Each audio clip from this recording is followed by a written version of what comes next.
From years of anxiety to warrior and mentor, Bradley Robinson created the Anxiety Project to help you end your anxiety naturally. Let's mold the new you and let's end anxiety together. Hello, everyone, and welcome back to the Anxiety Project podcast. Welcome to episode 333. I am back with a new episode after a while. It's been a couple months, I know. And if you're an avid listener of the show, I really do appreciate you and your patience. And I'm happy to return with this great episode with Rita Black.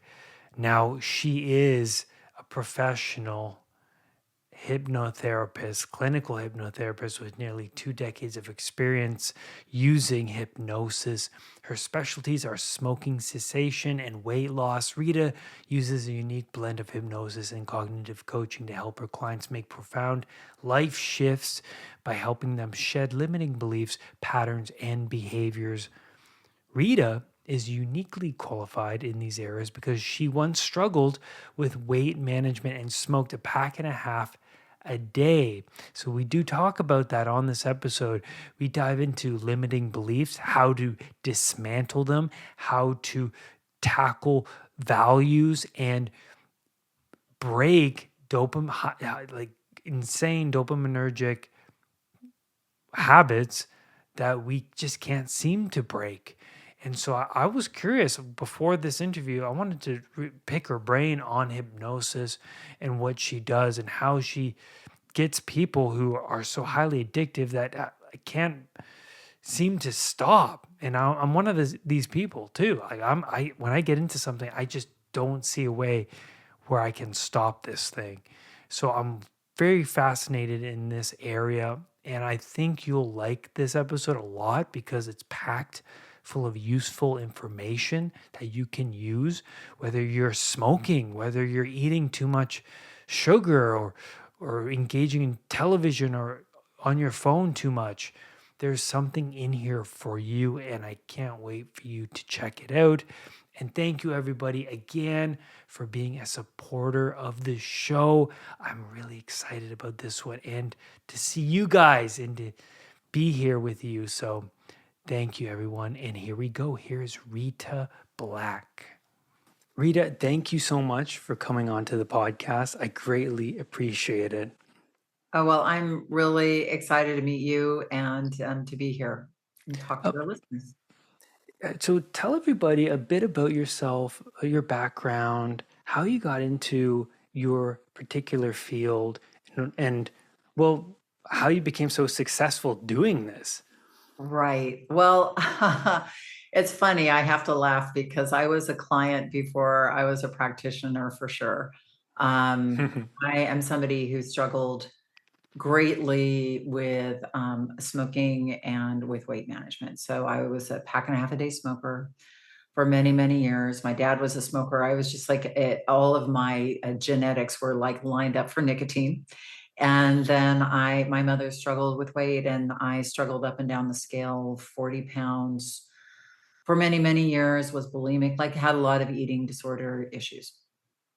And when I was in my early 30s, I went to, actually when I turned 30, I kind of bit the bullet and went to a hypnotherapist. I really avoided going to a hypnotherapist for smoking cessation. I had quit before for a few years, and then I got back into it, and I just couldn't quit again. I just didn't have I don't know. I just didn't feel like I felt like I was so addicted. I really felt like I was never ever going to be able to quit.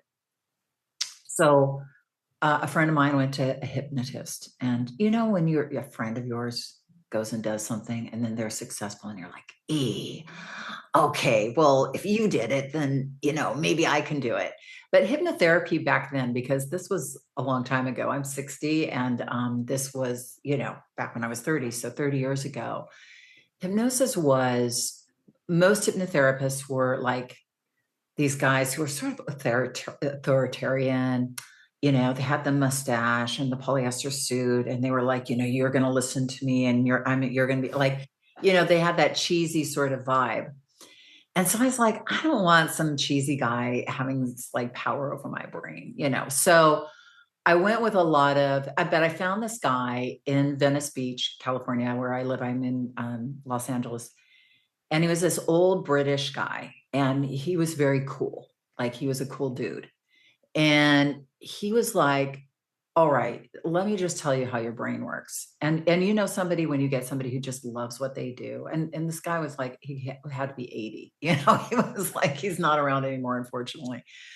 But he was just like, you know, I want you to understand you're not at fault here. Like, you're not a freak. It's just that your mind, you know, it, the part of your brain that wants to quit is so small. Like, that's the conscious mind. That's the critical, analytical, willpower part of the mind. That part is like 12%. The other 88% wants to keep right on smoking. Your beliefs about it. Oh, it calms me down. It helps me wake up in the morning, helps me think, all those things, you know. And then also uh, the habit, the sheer patterns of when and where I would smoke cigarettes, which was pretty often. And then even that protection brain, you know, that like deep brain that protects you, you know, when you're super stressed out, it's like, I need a cigarette in order to survive. So he Mm-hmm. really laid it out, and I got it. And then when we did the hypnosis, he was like, so hypnosis just allows us to access that part of the brain and kind of, it's not like I'm in control. You're always in control, but you're allowing the suggestion. So, you know, all hypnosis is self hypnosis, you know, and I'm probably filtering in a lot of what I tell people along the way, but basically bottom line is he dispelled all my fears. And, you know, I did the session. And what happened, you know, and from an NLP standpoint, you know, like, I really stepped into a new identity. I stepped into a new framework of how I saw myself, which was as a non-smoker. And so it wasn't about deprivation. It wasn't about like trying not to smoke or trying, you know, like having coffee without a cigarette. It was like, I'm having my coffee as a non-smoker. I am, you know, Mm. getting in my car as a non-smoker. And this is what I've learned over, you know, through NLP and learning about it also. It's just like so much of what I do when I'm working with people, and nowadays mostly what I'm doing is working with people through online courses. But you know, for 20 years I saw people one-on-one, and I still do occasionally see people one-on-one, um, and you know, I work in LA, so I work with a lot of high level executives, celebrities, blah, blah, blah, but also, you know, ordinary people. You know, like I say, I work with from surfers to CEOs, you know, it's just like that kind of is my clientele. So it's a very broad sense of people, but everybody, when they struggle with something, as you know, they label themselves and they live in this world, and this world is very tight and it's comfortable and it's familiar, but it's painful. So, but they leave the world like, I'm going to try to quit smoking. They get outside of the world, but they're like, this feels really uncomfortable. And they go back to that world, you know, that how I call it the house of smoking.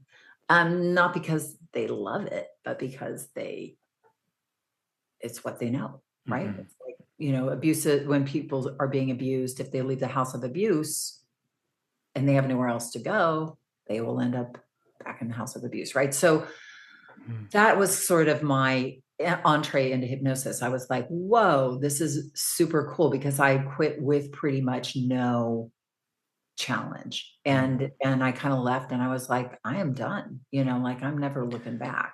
What was that shift? Because I dabbled in NLP myself, reshifting beliefs.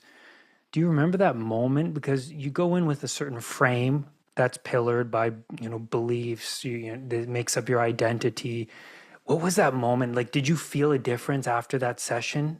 What was that? So I could feel that in the session, because the Mm, way it was, and in my session, like, my session is completely different than the session I had. I spend, mm, like, when I work with somebody, I kind of say, because people, I think with hypnosis, especially, they have a certain expectation when they come in. And a lot of my job is to dispel the expectation. I'm sure it's the same with you. Like, when people come in, they expect that, like, because I have like amazing Yelp reviews and stuff like that. And I don't say to blow my own horn. It actually works against me a lot of the time because people are or I get a lot of referrals and people are like, you helped my friend and they left and they never vaped again. And I was like, yes, but they really wanted it. It was like, people come in, and I'm sure this is the same for you.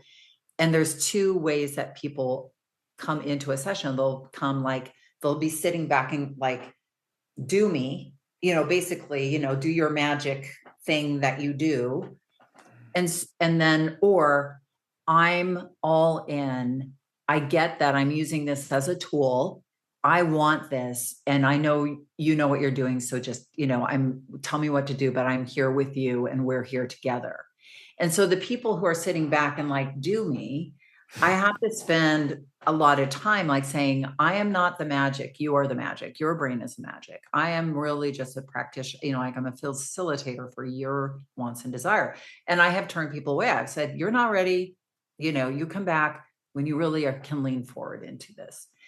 Because, change work requires, like with hypnosis, you got the 12% needs to want it, and you don't have to be like 100% bought out. Like because people always have fear. People always come in with like, or with weight management. And those are the two things I should kind of just like be very clear about what I do too. It's like, I help people stop smoking and I help people lose weight permanently. Like that's the distinguishing factor. But, and what happened for me was so to answer your question, oh my gosh, I'm so sorry, Brad. I'm just like, No, I love it. Like I'm taking a long drive around that question, right?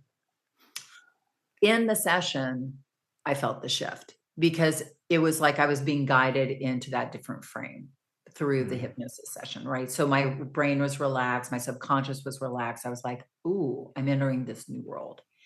And when I have somebody in my office, what I was going to say is, I will spend an hour to an hour and a half with them prior to hypnosis, opening up doors and walking them through, like into that frame of, I am like, so many people will say, even before we do hypnosis, like, I'm ready to be a non-smoker. Like they're already there because of NLP, like of using different, creating frame, creating idea, because we all start with identity first. And then we do the hypnosis session to kind of get the whole brain aligned with that decision. I'm a non-smoker, or I'm on a long-term permanent weight management journey, and the terminology I use for weight management is an apprentice of weight mastery. So this idea, instead of being a struggler, like I'm struggling with my weight, again, it's another home we live in that is cozy because it's how we see ourselves, and it's an identity, and it's a set of beliefs and habits and everything that are painful, frustrating, but familiar. Yep. And so we become a victim of that. And when we become a victim, it can feel comfortable because we give up responsibility. We give up, we don't have ownership or agency in that. And that can feel comfortable. Absolutely. Right? So when people become an apprentice, it opens their curious brain. It opens the like non-shaming brain. Like, instead of like, you blew it, it's more like, that didn't work for me. Like, why? And what could I do differently next time? And so when the shame is removed, then you get the lesson. Because weight management is much more about a zillion iterations of self-correcting. But in the world that we live in our society, it's like all or nothing thinking, black and white, like be good on this external structure outside of you. And if you aren't, then you're not only bad, but then you're not going to lose the weight. So people will go give up quickly. Yes. And then go back to the old framework. That was the shocking thing for me, Rita, was when I started to adopt a coach, because I was suffering so deeply way back when I was, not way back, but when I was 27, before I started the Anxiety Project, I was suffering so much. But to go on your point there, when I adopted a coach, they were talking about the brain, like just like you were saying, how you went into this class and you met this hypnotherapist. They were talking. You're like, it's like the coin flipped, like you're seeing this Yeah. other side. Like, I don't have to be addicted to drugs, alcohol, pornography, whatever it is. Yeah. And it's like, yeah, I can live that way. There's a set of guidelines that you can follow. Yeah. And that blew my mind. I think that's also what ideology is, like seeing one side of something, but not considering the other side. Yeah. And you have to also, to go on what you were saying, you have to open the door yourself, because you get those clients with their arms crossed and they don't want to. It's almost like forcing someone to do therapy, right? And Yeah. you just can't get through to them because they're playing the Cain archetype. It's like, Yeah. I'm not having it. Well, and I think too with hypnosis, and I don't know if it's this. I'm assuming it's the same when people come, when you create results for people, right? And then people hear about you, like, Yep. oh, they help me remove my anxiety, or they help me. Yep. Then you are the answer, and so Mm. they aren't thinking about process. They aren't thinking about, whereas when it, so sometimes so much of the education I find as a practitioner is like, this is what setting the expectations so that their brain is in a right framework to then open the door, right? Like, Yep. because like I've been doing what I do, over 20 years, and the, like I'll get wives calling, my husband, will you help him? You're great at what you do. My husband needs to quit smoking. Will you help him quit smoking? I was like, well, does he want to quit smoking? It's Yeah. like, no, but you'll make him, right? And I was like, no, no, I'm sorry. So sorry. I can't. Yeah. Or my child is vaping, and, I was like, how old are they? Yep. 17. I was like, do they really want to quit vaping? And like, Yep. well, no, but can't you do something? I was like, I'm sorry. No, they've got to want that. Yeah. Attaching a lot of pain to where you're at. Because I know people currently right now, relatives that are engaging in pretty bad habits Mhm. that you don't force it on them, right? Because and I've seen it too. I've tiptoed in that direction, and then I see instant aggression. It's like, okay, Mm. it's like when a person's drowning, there's a technique where you have to swim a certain way so that they don't pull you under as well, Oh, right? interesting. So you have to swim with your legs out. And that's so true with people as well. They have to want to change. That's the first step in the 12 steps, right? Just acknowledge that there's a problem here. And you can be an example, I think, is the best way to do it. That you can talk about your experiences, like, oh, this changed my life, and I feel different. And the person unconsciously, I think, is like, how did it make you different, right? Like, what is it? Can you Yeah. live without that thing? Yeah. That's what people want to learn, like, know. It's like, can I live without it? Yeah. And is it better? Because they're seeing that one side, like you were saying, they're seeing Yeah. that one side only. Yeah. And I try to remove the word without pretty instantly, like Mm, primarily from smoking and vaping, but mm, also with, people when they think of weight management too. It's interesting, and maybe, I mean, I can see in the world of anxiety without is very powerful, because without anxiety, or being anxiety free. Like, I like the word free because freedom is like the focus, like freedom. Like, people with smoking, they're all the time. I'll say, well, why do you want to quit? And they're like, mm, well, obviously because of my health. And I was like, oh, okay, well, that's probably not enough. So let's dig deeper.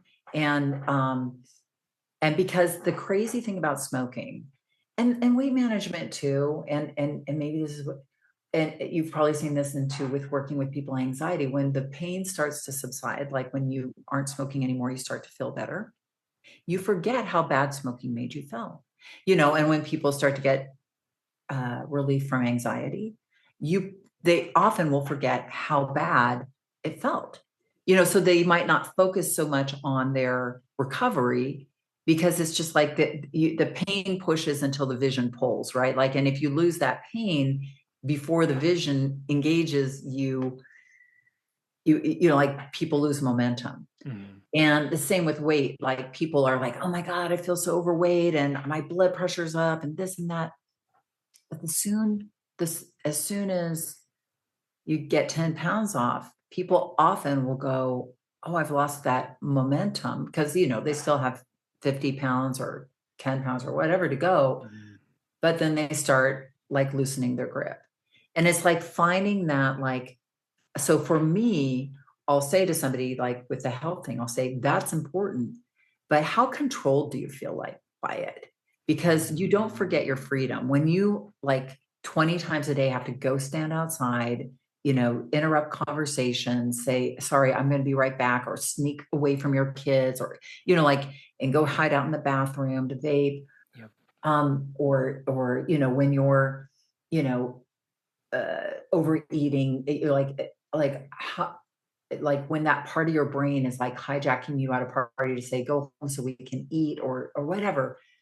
um that, that absence, the freedom from that, is what is the game changer, like to focus on, because then they're like, oh, okay, I get it, it's not without, it's freedom. Like, I'm going to be free. I'm going to be free of that little voice that wants, I call it the monster, you know, that wants Oh yeah. that cigarette or the whatever, you know. So I have many names for it, but you know, I'm sure you do too, like use a lot of metaphor in Yeah. your work, but yeah. So, It's sort of like but not. anyway, It's like sorry, it's we like got, no, it's okay. It's like not saying Voldemort's name. It's like you got to shine a light on the thing that's the monster, right? It's like I don't want to pay attention to that monster. There's a great book called it's a children's book, which is great. It's there's no such thing as a dragon, and the little kid Billy Bixby has a baby dragon in his home, and he's like, "Look, mom, look at the dragon." And she's like, "Come on, Billy, there's no such thing as a dragon." But like the course of the book, the dragon grows inside the house, and then eventually it runs away with the house. It's like it's when you read that book, it's so astonishing because it's like when you ignore the problems of a household, right? mhm. And you don't acknowledge that the issue is there and you put it to the side, you sweep it under the rug, it'll grow and grow Yeah. until Oh, I one love that day, metaphor. you come home and the wife and kids are gone and you're like, how did I wind up here? It's like, well, you saw it 5, 10 years ago. And it kept growing and kept growing and multiplying like the Hydra. And then one day you come home and your whole world is apart. The house is literally psychologically gone, right? It's like your Yeah. world is gone.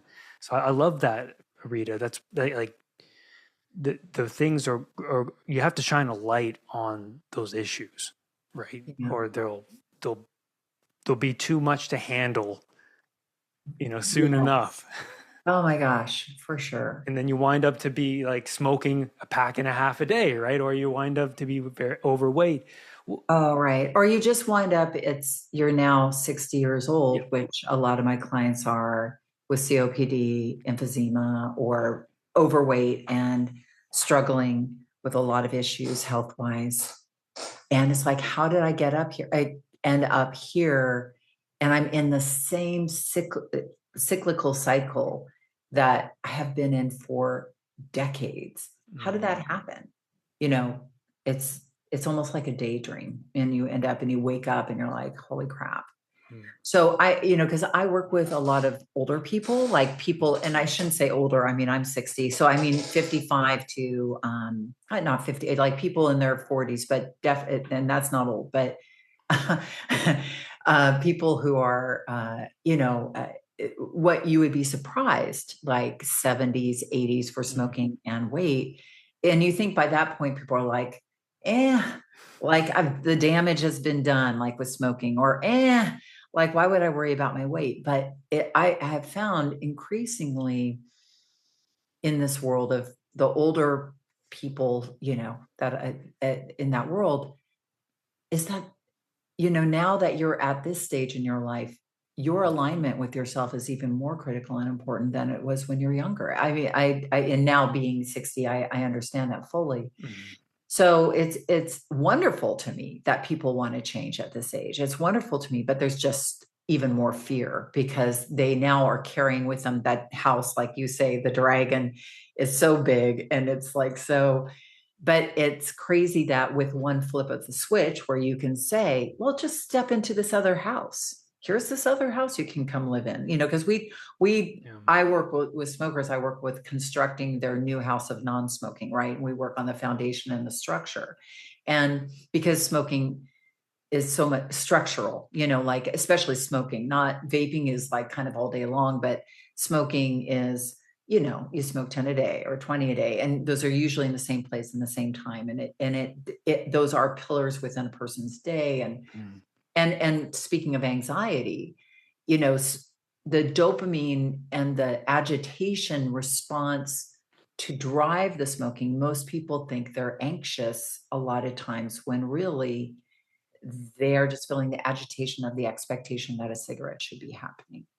You could interpret that as anxiety, but as soon as they understand, like, oh, so it's, like, because they feel like, oh, as soon as I smoke, I all of a sudden calm down.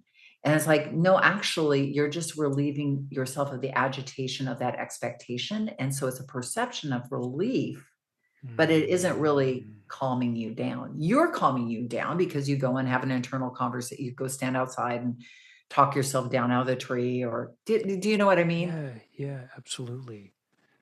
Absolutely. You said dismantling the pillars. Can you talk to me more about that during that session? What's happening when you get someone in that state where you said that throughout the day there's certain times like triggers that they'll go out and Yeah. smoke? How does one dismantle like a routine like that that's so dopaminergic? Yeah. I love that question. So, um, first of all, I kind of approach it in twofold. Like I Mm, said, we have a foundation, and the foundation is like, okay, you are going to step into this identity of being a non-smoker, right? mhm, And then the structure is, like you said, it is this dopamine driven structure. And I first say we are going to remove the word without, and we are going to remove the word trying not to, because both of those create an idea of deprivation. So I'm trying to have my coffee without a cigarette. I'm trying to get my drive without a cigarette or my vape, right? So the word without creates a void in the brain, right? A perceptible void. So what I say is we're going to just let that go, that structure go. Because in your subconscious mind, a cigarette isn't tobacco rolled in paper, or it's not a vape with, like a little mechanism with a nicotine in it. mhm. It's standing outside. It's being in the bathroom and like, and getting a moment away from everybody. It's like, so your brain doesn't see the cigarette. It's a portal into an experience that you value. And for most people, especially with smoking, because I work with like I said, I can work with like people who drive themselves pretty hard. LA is a pretty A-type personality city, or especially my clients. Um, and I was like, did you ever realize that that 10 minutes of no one and nothing that the cigarette represents is like 10 minutes you probably wouldn't give yourself if you weren't going to smoke? And that when you stop, all of that time goes away. And Mhm. all of those breaks, and like they've done cognitive studies and they've seen like every couple of hours, your brain needs a brain break, especially now in our digital driven world, in order to function optimally. So I kind of say, so instead of this idea of trying not to smoke and giving up, you are eliminating a structure, but I focus them, I'm focusing them forward on engaging their new non-smoking self-care structure. So we're saying, let's look at your day, and let's look at like the fact that you have your coffee, cigarette, and your phone outside on the porch. But it's all part of a pattern. It's like coffee, cigarette, um, phone. And on your phone, you probably have a pattern. But that cigarette gets you outside, maybe on a porch that is very welcoming. A lot of people here, we're in Southern California, they might have a mountain view or an ocean view. And they go up and as soon as they quit smoking, typically they'll go, well, I can't go outside. I can't be on my porch because that will remind me of smoking. So they give smoking so much power that they're just like, I'm going to stay inside in my stuffy apartment and try not to smoke and have my coffee and be sad and glum.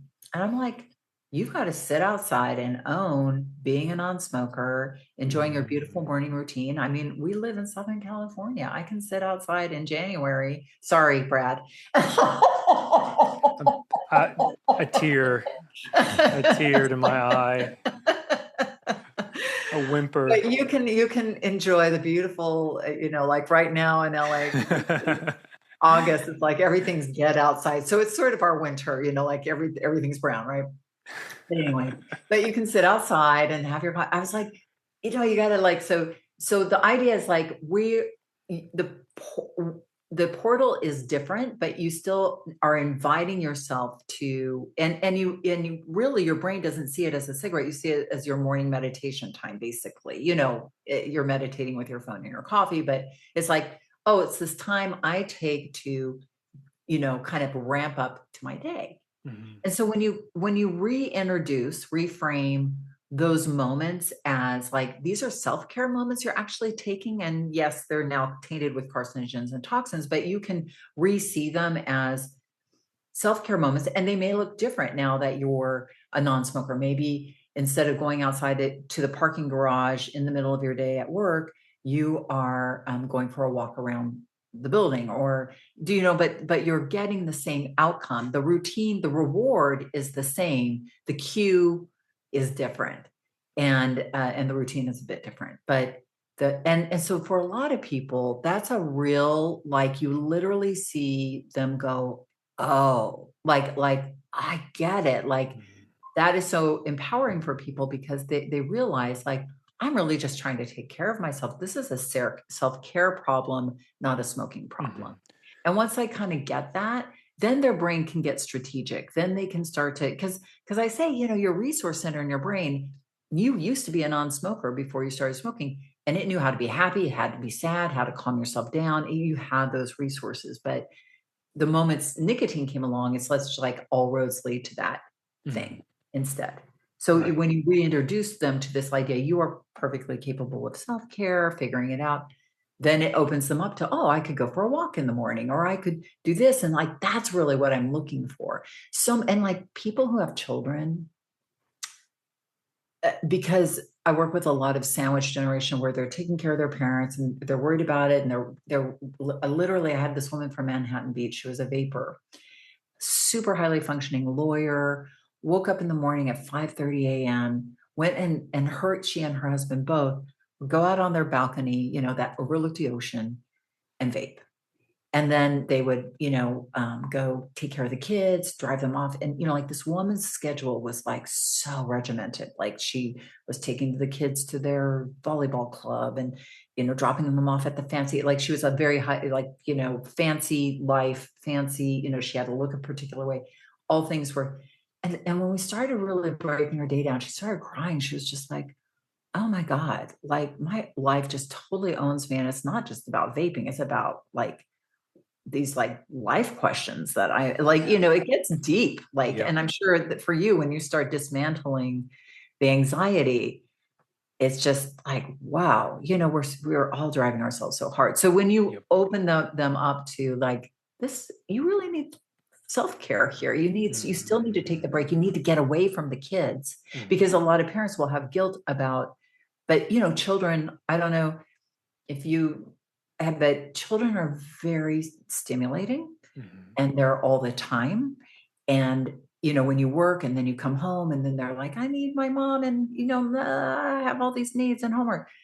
And this parent is like sneaking out to smoke a cigarette, feeling horrible, but they're like, I need these 10 minutes all alone to just empty my brain. Yep. So these, as these sort of ways, we mutate these ways of self-care that are so wild, but it's our survival.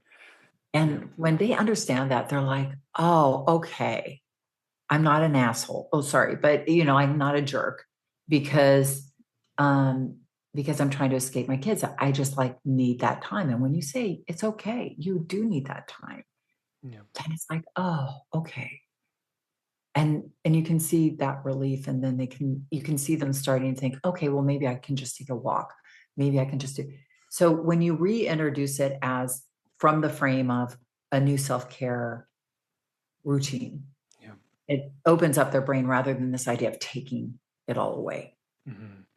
No, I have a child of my own, and yeah, I How old are definitely they? I'm curious, Brad. 14 months. Okay. Just the Oh my one. goodness. Oh, Just the you're in one. it, man. I'm You're in in it. When it. during the hard times at the very beginning, the newborn phase, I the lack of sleep, and I would pull out my phone all the time.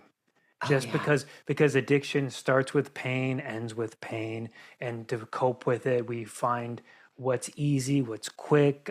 Take out my phone. I'm on the couch. I don't want to get up. I'm tired, and I felt like I was just, you know, like one person described addiction really well. This person said to the addict, "Congratulations, you found something to make you want to live." Right. But it's not in the good way. There's other better ways. It could be Right. meditating, going to the gym, but you found a way, but it's not the right way. And for me, just getting around that trying to overcome being tired, but then not taking out the phone, not, you know, doing those bad habits, and it's really tough. It was quite the challenge for me. Yeah. Very tough.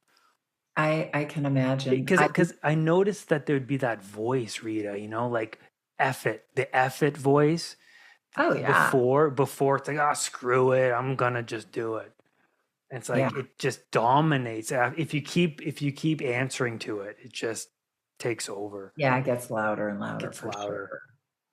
I know. Like I like to work. I don't know if you do parts like parts integration or anything like that, but like working with the different parts of yourself and Mm. that the I call it like the inner critic, the inner rebel, Oh yeah. and the inner coach.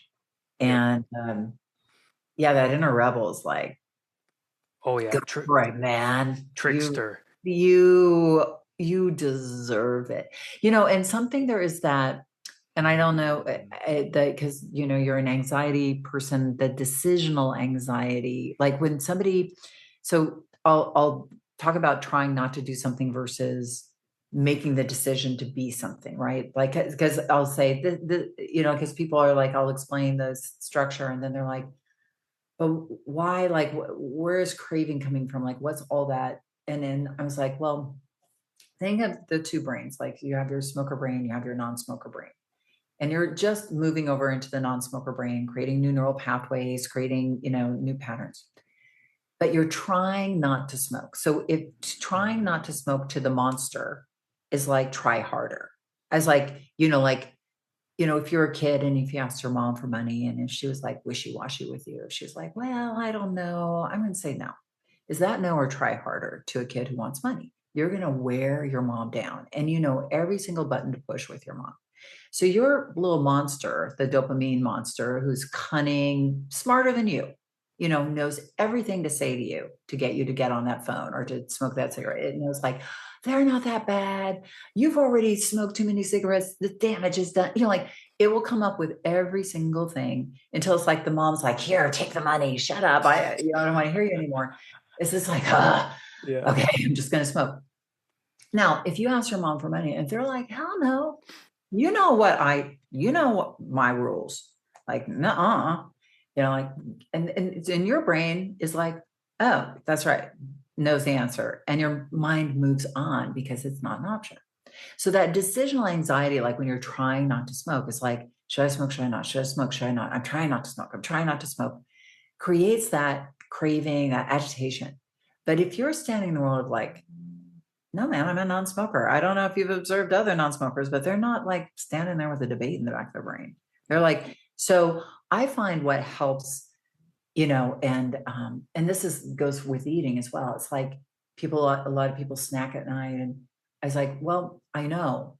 So one thing that you can help your brain with is like to remove decision making and just say, I'm going to fast from dinner until breakfast the next morning. Like that's why fasting I think is so helpful for people. So it's not just about the fasting, but it's about removing the decision making. You're just not making a decision anymore about that because you're really clear who you are as a faster, not trying not to eat or trying not to smoke. So removing the trying not to and focusing on who you're being, do you know what I mean? It's like, again, it's like standing in that world then removes you. And I think for the parenting thing for me too, like my husband and I, when my kids were young, I had two and they were pretty close together and it was brutal, man. We'd come home from, working with people all day. My husband is an educator. So, we both worked with people all day long, and then we had these two little babies. And I'd be like, okay, I'll take the first shift. And then we would just like go let each other off the hook and have that 20 minutes to recoup and get our brain back and so we could be present. I know, I see young parents of young kids and I'm just like, I'm sorry. You'll come out of the cave. It will be awesome, but it's so brutal sometimes. It's brutal. Sometimes I wonder if I can do it again. Yeah. It's that it was that challenging, but I know won't be as tough. I know because you go through the first time, you learn so much, Yeah. and I feel like, Your life is ruined anyway. So a second one isn't, I'll tell you with two, like that, my experience with two is there is a point where it's harder. Not when they're a baby, but when they're both toddlers. But then there's a wonderful point where the sibling is old enough to kind of be with the younger one without you. And then that's when it's like, okay, that was an investment well made, and to have, and I don't know if you had siblings, but I do think that sibling relationship is really powerful. Yep. So, Yeah, I agree. Yeah. But I mean, yeah, so with parents and everything, there's some interesting mutations, and like I've older people too who are grandparents, and it's the same. Like I'm with these kids all day long, and oh my god, I'm like I love them. They're amazing. They're so cute. I mean, nature makes them so cute, so you don't throw them out the window, right? And then, Well, Rita, what's interesting about my son is I used to wake up and I would, before he was born, put on podcasts and, make breakfast. And I would watch a lot of stuff like, productive stuff I would consider. But now I wake up, I don't put on anything. I go to the gym first thing in the morning, come back. I don't put on podcasts or anything like that. He wakes up, then I'm present with him for like the next 2 hours. We're just together. There's no television at all. We go outside, and I feel more mindful now than I was before having him, right? Like I'm so present. yeah, I can, like, I'm picking up leaves and like showing him rocks and stuff. And life is like 100 times better than my old self that was, you know? yeah. It is I mean, that part of it Yeah. is just amazing. 100% agree with you. And I think also the relationship with yourself in being a parent and what you learn from patients, what you learn from having to think from their perspective. Mm. I think it helps you reparent yourself Yeah. and get a lot of value out of your own relationship with yourself. Yeah. It's powerful. I mean, it is just it's a powerful experience. I mean, yeah, I'm talking about all the bad stuff, but I mean, it's a shock when you were talking about in 14 months in. It's like it's such a shock when I don't know, Brad, how old you are, but I was older when I started having kids. I was 37 when I had my first. And my husband and I had been together for a long time. And it was a shock because we had no time. It's such a shock. Like You don't know what time is until you have a child and it's all taken away from you. And it can be easy to like go, oh, woe is me. But yeah, I 100% agree with you. Your time just becomes different and it becomes special, like Yeah. with them. Yeah. Good and bad, like you were Yeah. saying. Yeah. It's Good. both. Yeah, it's both. There was a lot of things I had to nip in the bud regarding my, well, I would say spending addictions, Mm, like mhm. shopping. It's like I can't buy that. I have a baby now, I can't like it. Yeah. I didn't realize how much I was serving myself until having a child. And it's like, oh my God, I was so self-obsessed. I thought I wasn't. I thought I was, nipping that ego in the bud and, doing all this stuff. And it's like, oh, maybe sometimes you can't go to the gym when you want to do that. It's like, oh, and I get angry, I had to deal with all of this stuff. It's like, oh, I can't meditate now. And it's like, I'm up all night. It's like, that's a real challenge. It's like, I thought I was tough before by meditating and this and that. It's like, you have to, when the tough part was, when I have a moment to myself and he's sleeping, it's like I'm tired, but it's like don't take out your phone, don't watch TV, maybe go meditate now. It's tough to do that on a whim and just go. It's like Yeah. because you want to give, you were saying earlier, it's that voice. You deserve to watch TV. Yeah. You Yeah. deserve it. And it's like, oh yeah, I fall prey to that too often. Well, yeah. I mean, I think you have to be really compassionate with yourself. True. It's a Yeah. tough time like Yep. that, and For sure. yeah, I mean, yeah, I so much of like my weight journey, I hadn't really talked about it, but I lost 40 pounds after quitting smoking and Wow. with hypnosis, and I've kept it off for 30 years.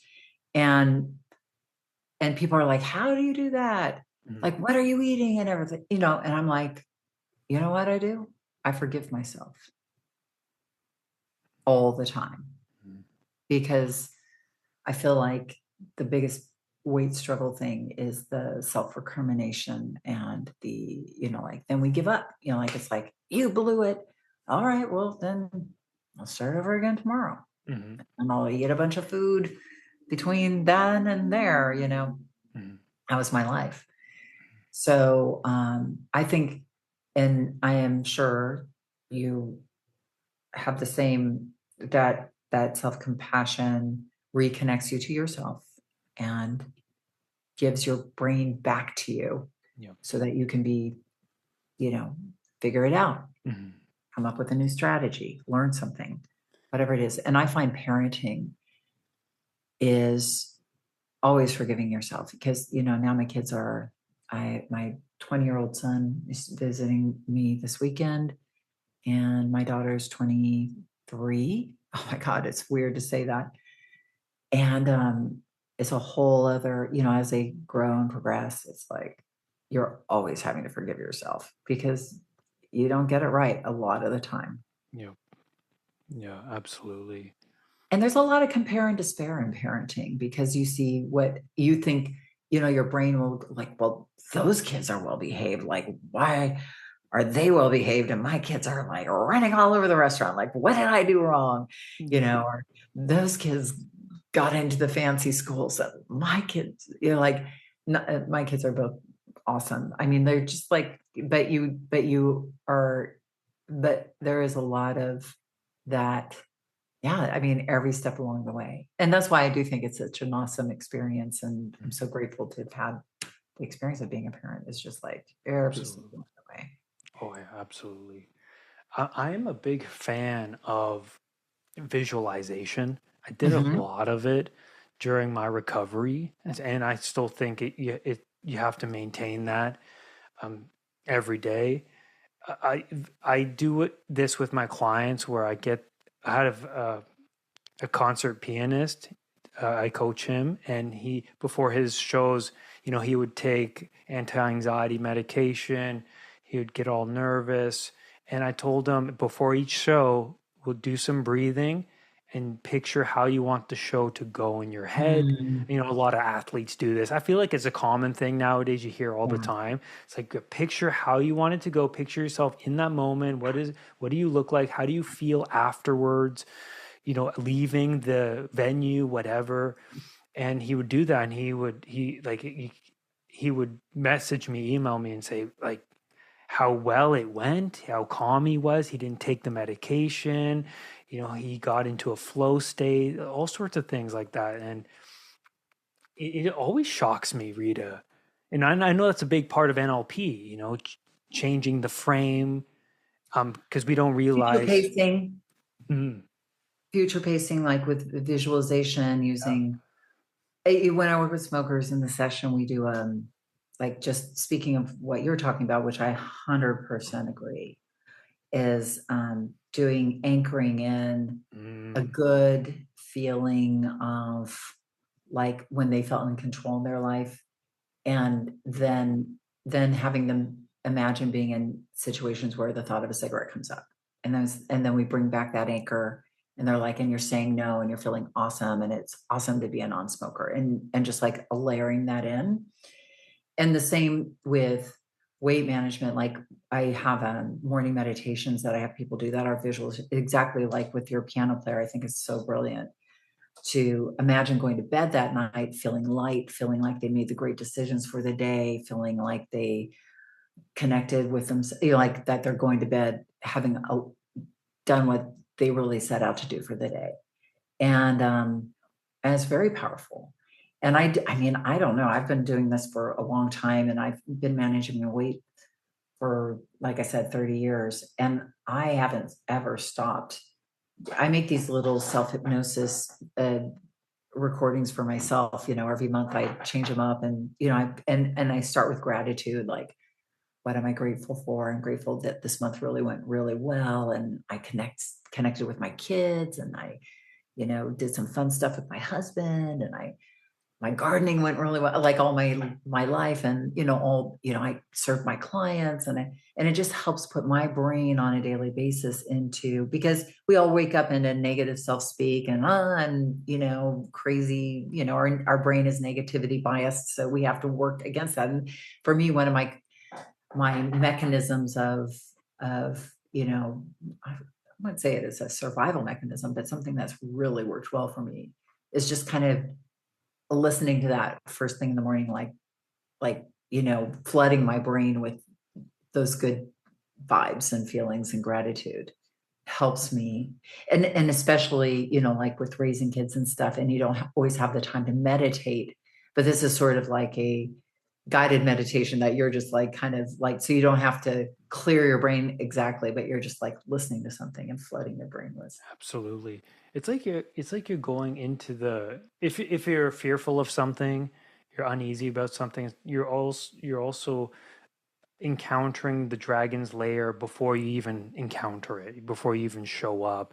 So your mind's less reactive, and also you're preparing yourself to do it voluntarily rather than, you know, you show up even though, you know, you kind of don't want to, and then all of a sudden you can't handle the feelings and the sensations, and then it takes over and it controls you.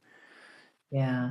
I Yeah. mean, it's like that brain practice. You're practicing being in a vulnerable place prior, like you're with your piano player, practicing being in front of the audience, and Yeah. the brain can see like, oh, okay.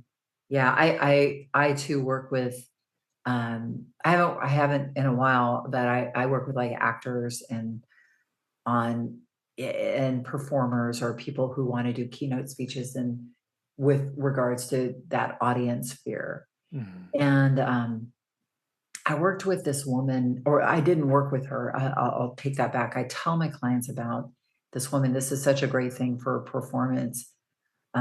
When we were younger in our marriage, my husband and I lived in England, in London. My husband's British, and there was this woman. My husband is a writer, and he wrote screenplay, or not screenplays at the time. He wrote screenplays later, but he was writing plays, and we would put on plays in London. And this woman who was a pretty well known actress was in a play, and she I asked her, like, how do you do that? Like, how do you get in front of an audience with critics in the front row? And like, just she was just so good, you know, she was just a craftsperson. And she's like, I don't even think about them. She's like, you know what I'm thinking about? I think about the same person every night. I think about this man in the back row of the audience. And I think about him like not having like, it's like he's very sad. He's had a bad day. He reaches in his pocket, and this was, you know, a long time ago. This was like 35 years ago in London, 40. And she's like, and he pulls out his pence, you know, like his like coins, and he's spending his last, you know, pound to buy a ticket to this show. And he's just sitting hoping that the theater is going to like be the escape in the moment. And she's like, that is who I perform for every night. Doesn't matter who else is in the audience. And I was like, Brilliant. that is a great frame. Yeah. Like, and so, you know, like I wrote a book, and you get into the middle of writing a book and you're like, why am I writing this book? Nobody's going to read it. It's going to get horrible reviews on Amazon. You know, you get into a really negative space when you're like putting something out. And my husband, who has written a lot of things, he's like, put a picture of the person you're writing to, you know, this, and just put it on, like, you know, think of that avatar, that person. And that helped me so much, because it was like your brain will go broad. It will go like, everybody's going to hate it. Everybody's going to hate Oh you. yeah. You're a fraud, you know, imposter, all that. And but he was like, you just focus on that one person and just Yeah. speaking to them. And that's all you have to do. And even, and it helped me get out of my writer's block. It helped me just like move on. Yeah. And I think about that anytime, like because I, you know, like you, I do podcasts, I do a lot of, you know, speaking with a lot of people, and I still get nervous and and then I just bring it down to that one person, like, that's all you care about. That's Yeah. all you're serving. That's all you got to worry about. Yeah. It helps Absolutely. so much. It's Yeah. so crazy how we have to continue to work with our brain Oh all yeah. the time, every single day. What's It's that? not fair, Brad. It's not fair, Yeah, and but it's it's not also really. wonderful. Oh God, yeah. I mean, that's what amazes me with people who've overcome insane traumas is their perspective later on. That's what makes them so successful is they look at their situation as something that taught them to be stronger. And, you know, if I didn't go through what I went through, then I wouldn't be helping people at Yeah. now. And it's that frame, the shift of the frame that amazes me. Yeah. It There is. is I have this woman who is a very wise woman. She's a client of mine, but she has she has many mentors. She's like 70, well, 65 years old. And she's one of these people who always is learning. She's always curious. She has like 5 people she's paying. She's working with me for weight loss. And she's like, I don't know anything about cooking vegetables. I'm gonna hire somebody to teach me how to cook. I like this is the kind of woman she is. So like, I'm just gonna get her to come and coach me. So she's just like incredibly coachable in her. And she said, and she's Jewish, and she works with this a rabbi. And she's like, this rabbi has this great frame, and he's like, oh OFG. And I was like, OFG. She's like, it's an OFG. Everything's OFG. I was like, what's OFG? She's like, opportunity for growth. And she's like, Mm, everything that happens to you in your life, if you can frame it as an OFG, then it completely changes things for you. yep. And I was like, okay, I'm going to use this. Absolutely. I like that. Isn't that It's cool? nice. It's great. Yeah. Yeah. We have to approach everything like that. The unknown, you know, Yeah. eh, a lot of people don't want to go into the unknown because of it's out. Well, obviously, it's outside your comfort zone. It's going to stretch you. Your mind's going to have to use up excess energy to deal with it. You know, people don't want to go into that response because it makes them uncomfortable. But if you frame it that way, the sensations, the feelings, your attitude around that just completely shifts, and you're going to have. You know what's interesting is the memories that when we look back on our lives, we always remember those difficult times. And those the ones, the times that stretch us, make us stronger, to grow. Right. But we're looking at them with 100% certainty instead of the fear that we had in the moment when we were there. But I think the more, like you're talking about, like the distinction between the inner critic, where somebody who has a lot of fear would be like, oh, I can't do that thing, or I can't risk that thing because then if I blow it, it's going to be so painful. And if you break that down, you look at it and you're just like, well, why would it be painful? Well, because I'm going to beat myself up. I'm going to say, why did you do it? And then you're like, okay, well, so that's the brain we kind of have, right? Like we're kind of born into the brain, negativity biased, doesn't want to look at what we've accomplished or progress. It will look at like what we haven't done and all that stuff, right?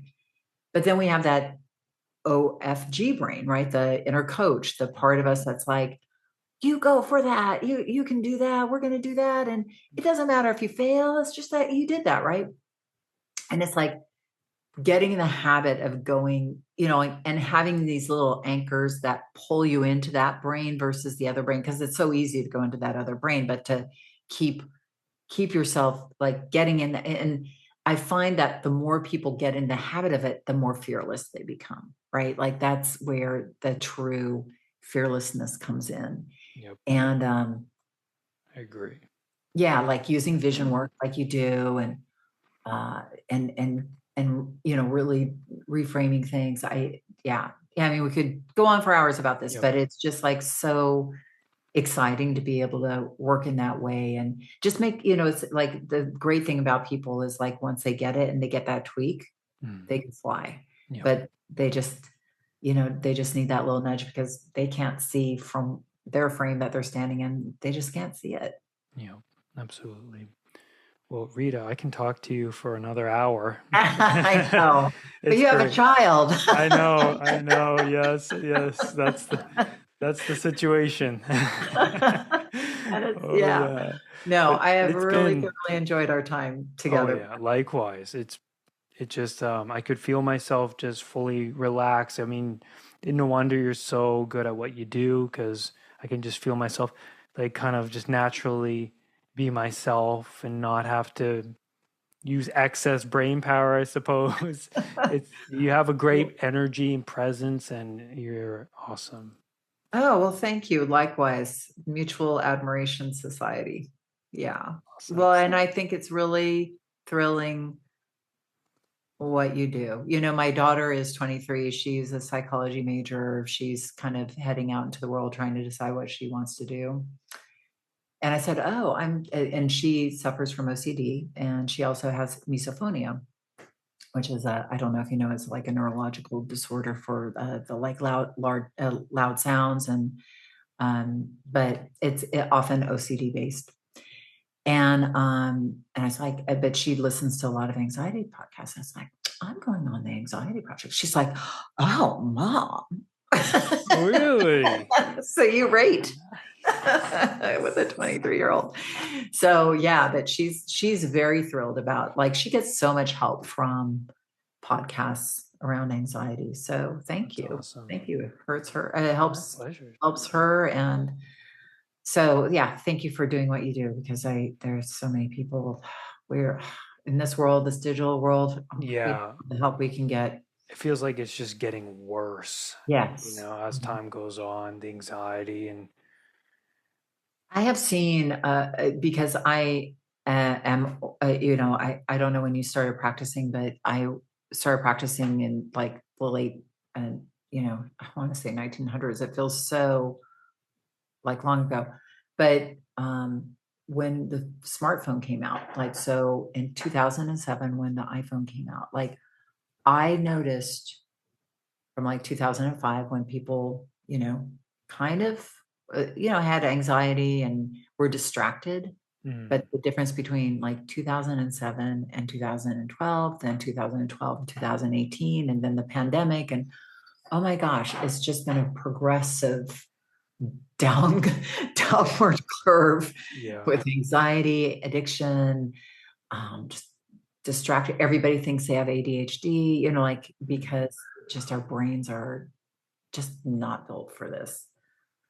Absolutely. But we have help, and we will discover ways to cope. And so thank you for doing what you do. Well, thank you for the kind words. I greatly appreciate it.